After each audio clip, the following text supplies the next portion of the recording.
Derek and Megan sit at their kitchen table on a Sunday night with a spreadsheet open on a laptop and a baby monitor glowing on the counter. Their youngest just turned 2. Their oldest is 4. Megan's maternity leave ends in 3 weeks and they need to make a decision. Does she go back to work or does she stay home with the kids? They both earn $55,000 a year. Same ballpark, same kind of mid-level office jobs. Together they make $110,000, which puts them solidly in the middle class in a mid-size American city. They have a mortgage, 1 car payment left, and about $8,000 in savings. They're not rich, they're not poor, they're statistically average. 3 streets over, Chris and Amber are having the exact same conversation. Same incomes, same ages, same 2 kids, same ages, same mortgage range, same city, same Sunday night anxiety, but Chris and Amber make the opposite choice. Amber decides to stay home. She leaves her $55,000 job and their household income drops to half. Everyone around them has an opinion. Amber's coworkers tell her she's throwing away her career. Derek's parents tell Megan she should be home with her children. Instagram shows them both curated versions of the life they didn't choose, but none of these people have run the numbers.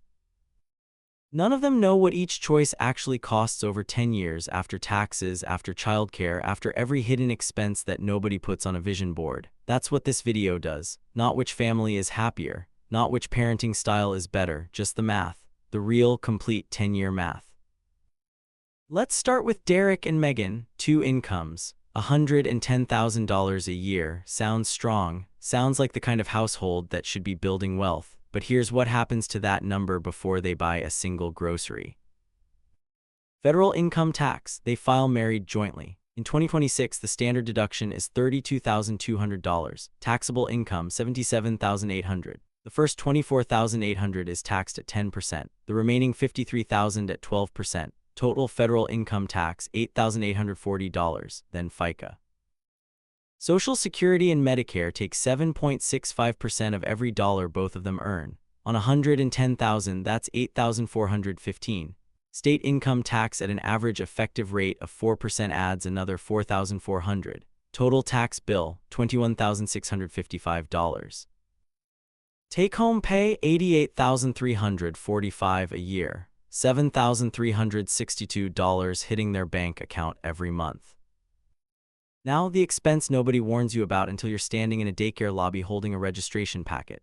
Childcare. Full-time daycare in their city costs $1,230 per child per month. That's the national average for center-based care in 2026 per child care aware. 2 kids, $2,460 a month, $29,520 a year. Nearly $30,000 just so both parents can go to work. The Child and Dependent Care Credit gives back about $1,200 at tax time. Net childcare cost after the credit, $28,320, $2,360 a month gone before they eat breakfast. Megan needs to get to work. That means a second car. Derek's Accord is paid off, but Megan drives a used Corolla with a $280 monthly payment, 18 months left on the loan. Insurance on the second car, $190 a month. Gas at 12,000 miles a year, $140. Maintenance and registration, $80. Total second car cost, $690 a month, $8,280 a year just to keep Megan on the road. Then there are the costs that don't feel like costs because they happen $5 or $10 at a time. Megan buys lunch at work 3 times a week, $12 average, $144 a month. Coffee on the way in 3 mornings a week at $6, $72 a month. Work clothes she would never buy if she stayed home, $100 a month averaged over the year. Dry cleaning, $30 a month. Total daily work expenses, $346 a month. $4,152 a year that only exists because Megan has a job. Add it all up. After federal tax, state tax, FICA, childcare, the second car, and all daily work expenses, Derek and Megan's actual spendable income is $3,866 a month. That's what's left for the mortgage, groceries, utilities, the kids' clothes, and whatever they manage to save. They earn $110,000 a year, and they have $3,866 a month to show for it. Now let's look at Chris and Amber. 1 income, $55,000 a year, half of what Derek and Megan earn. On paper, this family should be in trouble, and if you stopped at the gross income number, you'd assume they're barely scraping by. But watch what happens when you actually run the math. Federal income tax on $55,000, married filing jointly with a standard deduction of $32,200. Taxable income, $22,800. All of it falls inside the 10% bracket. Federal tax, $2,280. FICA on $55,000, $4,208. State income tax at 4%, $2,200. Total tax bill, $8,688. Take-home pay, $46,312 a year, $3,859 a month. Derek and Megan bring home $7,362. Chris and Amber bring home $3,859. That's a gap of $3,503 a month. Massive, insurmountable, except for one thing: Chris and Amber don't pay for childcare. Zero. Amber is home with the kids. That eliminates $2,360 a month that Derek and Megan pay every single month. Gap drops from $3,503 to $1,143. Chris and Amber don't need a second car. Amber doesn't commute. She doesn't need insurance, gas, maintenance, or a car payment on a vehicle that exists only to get her to a job. That eliminates $690 a month. Gap drops from $1,143 to $453. Amber doesn't buy work lunches, doesn't buy work clothes, doesn't stop for coffee on the commute she doesn't have, doesn't pay for dry cleaning. That eliminates $346 a month. Gap drops from $453 to $107. $107 a month. That is the actual financial difference between a family earning $110,000 and a family earning $55,000. Not $55,000 less, $107 less. But we're not done, because Amber does something at home that has direct financial value but never shows up on a pay stub. She cooks, not gourmet, not Instagram meals. She makes a slow cooker chicken on Tuesday, a pot of chili on Thursday, pasta on the nights in between, and leftovers for lunch. Derek and Megan eat differently, not because they're careless, but because they're exhausted. They pick up the kids at 5:45, walk in the door at 6:15, and nobody has the energy to cook from scratch on a weeknight after 9 hours of work and an hour of commuting. They do takeout twice a week, $25 each time. They buy prepared meals from the grocery store 3 nights a week. Convenience groceries, pre-cut vegetables, rotisserie chickens, frozen meals that cost 2 to 3 times what the raw ingredients would. Their monthly food bill is about $1,200. Chris and Amber spend about $700 cooking from scratch. That's a $500 monthly gap in food alone. Factor in the food savings, and Chris and Amber actually have $393 more per month than Derek and Megan. The single-income family has more money left over than the dual-income family. Read that again. A family earning $55,000 has more disposable income than a family earning $110,000. Elizabeth Warren identified this exact pattern in 2003 in her book The Two-Income Trap. Her central finding: today's two-income family earns 75% more than its single-income counterpart from a generation ago, but has 25% less discretionary income. Both incomes are almost entirely committed to necessities that didn't exist or were smaller when one parent stayed home. Childcare alone consumes more than a quarter of the second earner's gross salary. When you add taxes, transportation, and work-related spending, the second income doesn't just shrink. In many families, it disappears. The math is simple. Megan's $55,000 salary generates a net benefit to the household of negative $286 a month once you subtract everything it costs for her to earn it. She's paying to go to work. And most dual-income families in America don't know this because nobody runs the full calculation. They see the gross income and feel safe. They see 2 direct deposits and assume they're ahead, but the money is already spoken for before it arrives. Now here's where the comparison gets complicated, because the math changes over time. Children grow up, and the cost structure that made one income competitive in year 1 looks completely different by year 7. Year 1 through year 4 is the expensive window. Both kids are under 6. Daycare is full-time. The numbers we just ran hold steady for these years. Chris and Amber have a slight monthly advantage. Derek and Megan are working twice as hard to end up with slightly less, but they're both building something the other isn't. Derek and Megan are building 2 careers. Chris and Amber are building stability and time with their kids. In year 3, the oldest starts kindergarten. Public school, free. Childcare drops from 2 kids to 1. Derek and Megan's monthly childcare bill falls from $2,360 to $1,230. Their spendable income jumps by over $1,000 a month overnight. By year 5, both kids are in school. Full-time daycare is gone. They still need before and after school care, which runs about $400 per child per month, $800 total instead of $2,360. The household budget shifts dramatically.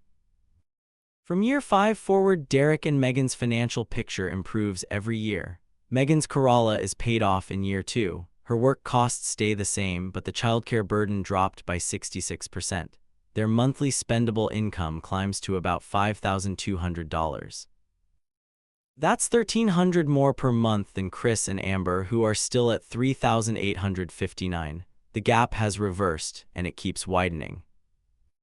In year 6, Megan gets a raise. She's been at the company for 8 years now, consistently showing up, building relationships, accumulating expertise. Her salary goes from $55,000 to $62,000. Derek gets a smaller bump to $58,000. Their combined income is now $120,000. Meanwhile, Chris's salary has gone from $55,000 to $61,000. He got the same kind of raises, but there's only one salary to grow. By year 7, the compound effect of dual raises becomes visible. Derek and Megan's combined income is $126,000. Chris and Amber's is $64,000.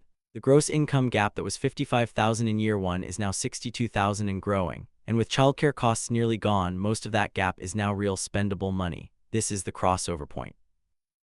This is where the two-income bet starts to pay off. Here's where it gets painful for Chris and Amber. They start feeling the squeeze in ways they didn't expect.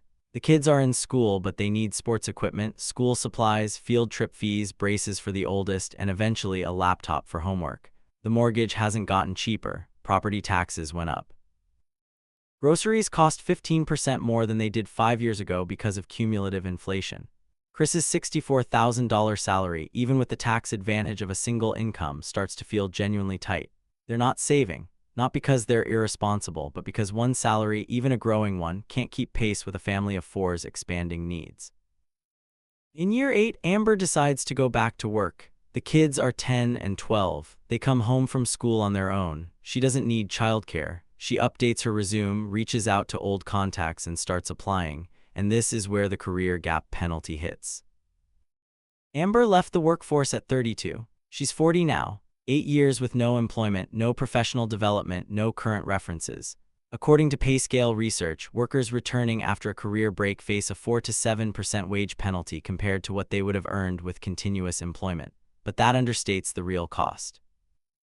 Amber's former peers who stayed in the workforce didn't just get cost of living raises. They got promoted. They moved into senior roles. They accumulated 8 years of compounding salary growth. Amber's peer group now earns an average of $72,000.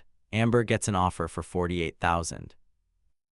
Essentially the same level she left 8 years ago, because her experience clock reset the day she walked out.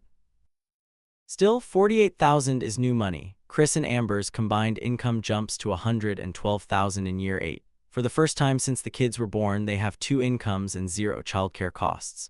Their financial picture brightens immediately, but they've lost something they can never get back: 8 years of compound salary growth. 8 years of employer retirement contributions. 8 years of Social Security credits that determine Amber's benefits when she turns 67. By year 10, here's the scorecard. Derek and Megan's combined earnings over the decade, approximately $1,180,000. Their total taxes paid, roughly $240,000. Total childcare costs over the years the kids needed it, approximately $112,000. Total second car costs, about $78,000. Total work-related expenses for Megan, about $40,000. Total outflow on costs that exist solely because both parents work, roughly $230,000 over 10 years. Their net investable surplus, meaning money they actually saved and invested after all living expenses, about $62,000 in a brokerage account plus $38,000 in combined retirement contributions from 2 employers.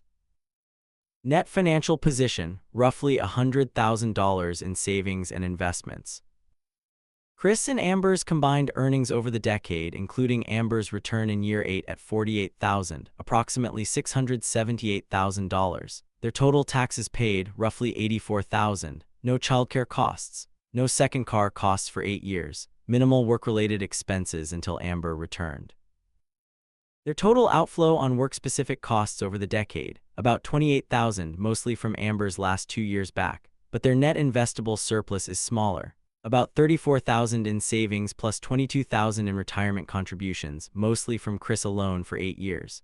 Net financial position, roughly $56,000. The gap is $44,000 in favor of the two-income family. Over 10 years, not the $55,000 annual gap you'd expect from the gross incomes.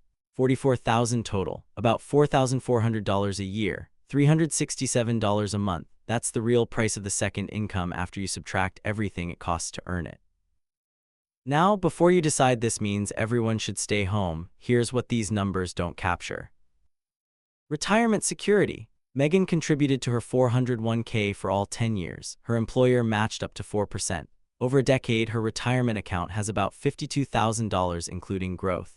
Amber contributed for 2 years at a lower salary and her starting balance was zero when she returned. She has about $9,000. The retirement gap is $43,000 and it will compound for another 25 years before either of them turns 67. By retirement, that gap could exceed $200,000. Social Security benefits are calculated on your 35 highest earning years. Amber has 8 zeros in her record. That permanently reduces her monthly benefit at retirement.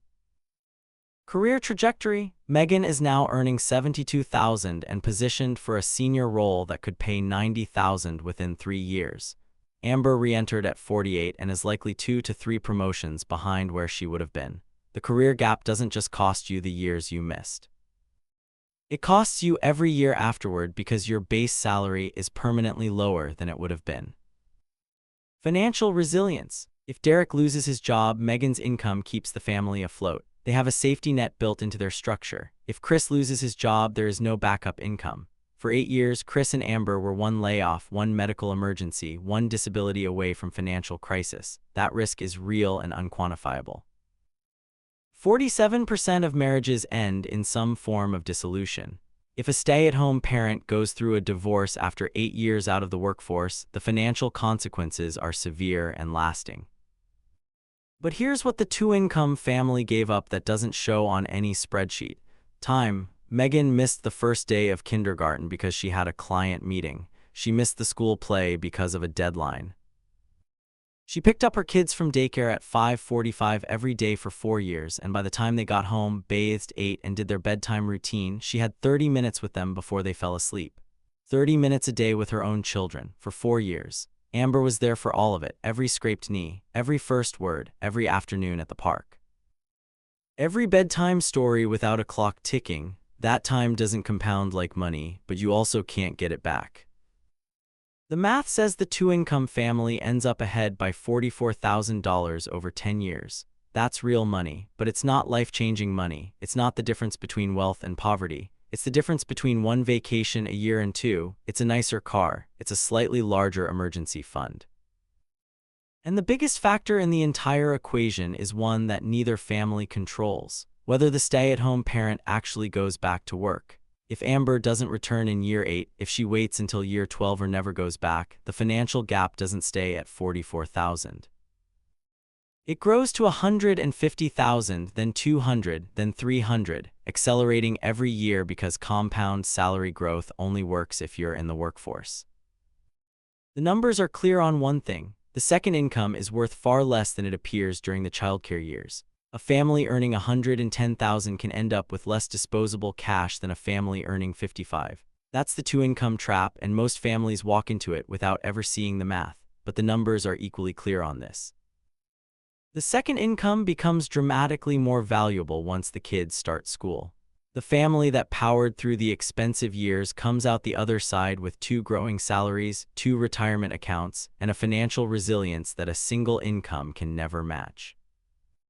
There is no universal right answer. There is only the right answer for your family, and it starts with running the real numbers, not the gross income, not the daycare brochure, the full 10-year everything included math, because that's the only math that tells the truth.